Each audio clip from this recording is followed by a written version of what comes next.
يعني ايه اعلان الاهلي الجديد؟ بيقول لك في ناس غيرت خطها من اتصالات لموبينيل وفودافون ووي. ما اسمهاش موبينيل يا عم، اسمها اورنج، البرتقاله. الفيديو ده من سلسله فيديوهات شقلب وقلب، فلو الصوره مش احسن حاجه حقك عليا. الفيديو الجاي هيعجبك. يوم 17/5/2025 اتصالات نزلت اعلان جديد والدنيا قامت ما عادتش، عشان هي بترعى النادي الاهلي. هو النادي الاهلي محتاج رعايه يا عم؟ لا، ده هم بيتشهروا على حسه. المهم بيبتدي الاعلان على نسر طاير في السماء وبيصفر، وشعار شركة اتصالات الجديد اي اند او اتصالات اند، مش عارف هي بتطير ازاي. المهم الكاميرا بتنزل كده، بنلاقي عيال صغيرة بتسلم على بعض، فيهم واد صغير لابس شنطة حمراء. وعشان احنا بنرعى الاهلي واتصالات بعد ما كانت خضرا بقت حمراء، هنلبس كل الناس احمر. تقول لي ده هيلمس في فودافون، هقول لك بس لون فودافون احمر غامق. المهم يسلم على اصحابه اللي كلهم اكبر منه، اصلا هو اصغر واحد فيهم. تلف الكاميرا حواليه كده، نكتشف انه مش طفل صغير ولا حاجة، اكتر ناس ومش هتلاقي اكتر من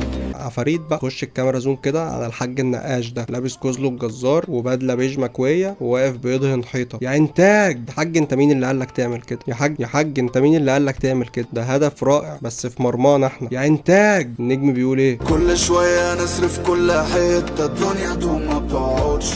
الاعلان نزل خرب الدنيا. شركة اتصالات مسحته بعد ما نزلته ب 12 ساعة. خش المصور يصور مدرس الالعاب وهو بيقول للعيال اللي واقفة اصلا متذنبة يلا يلا عشان هتصور، يلا يلا. يا انتاج بريك امتى؟ هو البريك فين؟ يخش بقى الامن بتاع المدرسة يزعقوا للكاميرا على صوت الفنان وهو بيقول القلب الجامد ده طبع في عيلتنا. اللي بعد. يجي بقى المشهد العبقري ده، الميس قاعدة على الشمال وموقفين بنت قدام البروجيكتور، والبروجيكتور وراها بيعرض تواريخ بطولات الاهلي. يخش الكاميرا مان على الاطفال اللي واقفين متذنبين على اليمين وهم بيزعقوا وبيقولوا نجيب لك من الفاتح ولا منين. خش احلى مشهد في الاعلان كله، المشهد الوحيد اللي اتعمل صح، المشهد الوحيد اللي طلع حلو. طفل بيجري على اورتو ستيكر نجمه والفنان بيقول روح عد النجوم على الفانيلا. كات.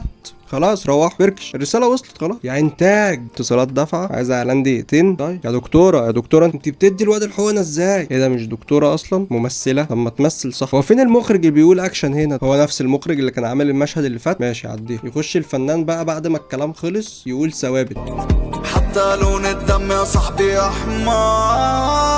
ما الدم كله احمر يا فنان، ايه الجديد يا عملت انت ايه كده؟ ايه كم التيشيرتات اللي تحت لبس المدرسه ده وكلهم اتصالات؟ يجي بقى المشهد اللي عمل قلبان وخلى عدد كبير جدا من الزملكاويه يقطعوا شركه اتصالات ويروحوا شركات تانية. ليه؟ لان الواضح ان ده اسقاط. لا هو شكله اسقاط. لا جايبين واحد مجنون لابس ابيض وجايبين عربيه اسعاف لونها ابيض وعليها خطين حمر، يبقى اسقاط، يبقى الزمالك. في بقى زملكاويه بتقول لك ان انت كده بتتكلم على مشجعين الزمالك، يعني انت قصدك ان كل الزملكاويه مرضى نفسيين. يعني انت ملبسه ابيض وجايب عربيه اسعاف بيضه وفيها خطين حمر، هيطلع مين يعني؟ الاسماعيلي؟ الاهلاويه مسكتوه قال لك يا عم ما القميص المقلوب ده طول عمره ابيض وعربيه الاسعاف طول عمرها لونها ابيض، موضوع الخطين ده بقى يعني الزمالك. الموضوع ما هديش وراح بلاغ رسمي للنائب العام من نادي الزمالك ضد الاهلي وشركه اتصالات لما يحتويه من اساءه واضحه وصريحه لجماهير نادي الزمالك وتحريض على التعصب بين جماهير الكره المصريه. اتصالات مسحت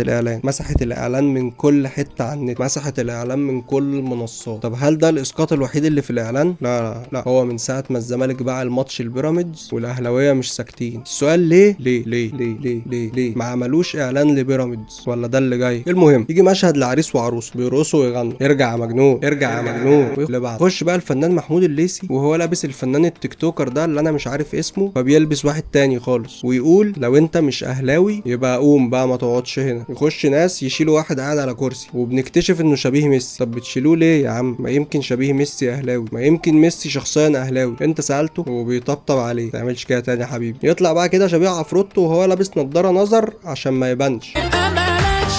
الحق يا شميم امبابي، الحق يا نجم هنجيب جون ويدخل الدخيل يقول لك كده يخشوا بقى لعيبه الاهلي انت ازاي مش لابسه التيشيرت الاحمر بتاع الاهلي؟ يا انتاج ما لقوش مقاسك. كات. اللي بعده المشهد ده ما فيهوش اي ابداع واتعمل قبل كده في رمضان. مرعوش مش فاهم هيحصل فيه ايه، محدش قال له لسه. هو بيتكلم ارجنتيني فمش فاهم، فما بيفهمش عربي. ويخش الكورس ويقول سكتوا ليه ده الجاي اكتر، هو انتوا لسه شفتوا حاجه؟ ويقفل الاعلان على الحركه الجامده دي اللي عمل الديزاين ده برنس. وبس لو وصلت لهنا هتبقى عرفت يعني ايه اعلان الاهلي الجديد. وبس اعمل لايك وسبسكرايب وانا هقول لك يعني ايه. المشهد اللي بعده نجيب مين؟ نجيب امام عاشور واشرف بن شرقي وقفشه بتاع القضيه. ممكن طبعا.